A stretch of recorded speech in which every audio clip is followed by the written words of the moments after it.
Warriors, Super Edition Firestars Quest by Erin. Chapter 1. Firestar slid around the edge of a hazel thicket and paused to taste the air. The moon was nearly full, and he could see that he was close to where the stream flowed the border with ShadowClan. He could hear its faint gurgling, and picked up traces of ShadowClan's scent markers.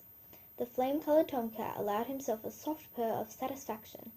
He had been leader of ThunderClan for 3 seasons, and he felt as if he knew every tree, every bramble bush, every tiny path left by mice and voles throughout his territory. Since the fearsome battle when the forest clans had joined together to drive out BloodClan and their murderous leader Scourge, there had been peace, and the long days of Newleaf and Greenleaf had brought plentiful prey. But Firestar knew that somewhere in the tranquil night an attacker was lurking. He made himself concentrate, all his senses alert. He caught the scent of mouse and rabbit, the green scent of grass and leaves, and, very faintly, the reek of the distant thunderpath. But there was something else, something he couldn't identify. He raised his head, drawing the breeze over his scent.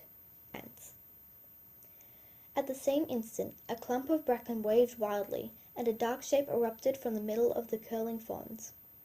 Startled, Firestar spun to face it, but before he could raise his paws to defend himself, the shape landed heavily on his shoulders, knocking him to the ground. Summoning all his strength, Firestar rolled onto his back and brought up his hind paws to thrust his attacker away.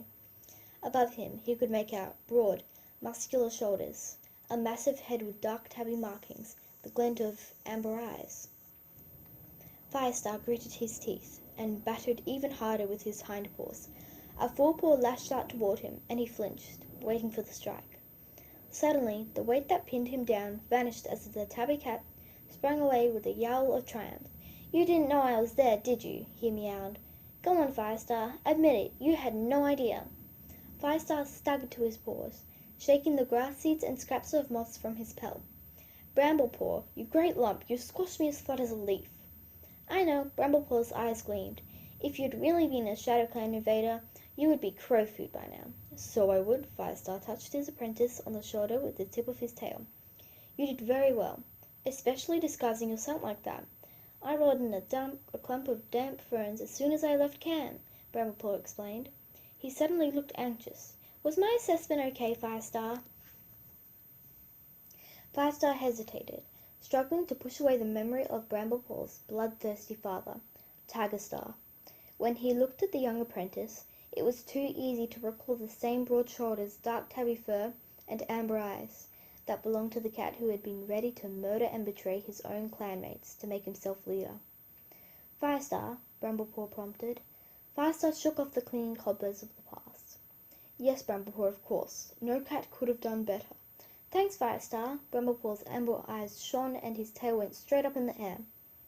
As they turned toward the ThunderClan camp, he glanced back at the ShadowClan border. "Do you think Tawnypaw will be near the end of her training apprentice too?"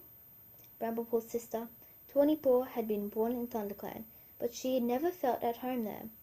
She was too sensitive to the mistrust of cats who couldn't forget that she was Tigerstar's daughter. When her father had become leader of ShadowClan, she had left ThunderClan to be with him. Firestar always felt that he had failed her, and he knew how much Bramblepaw missed her. "I don't know how they do their things in ShadowClan," he meowed carefully, "but Tawnypaw started her training at the same time as you, so she should be ready for her warrior ceremony by now." "I hope so," Bramblepaw mewed. "I know she'll be a great warrior." "You both will," Firestar told him.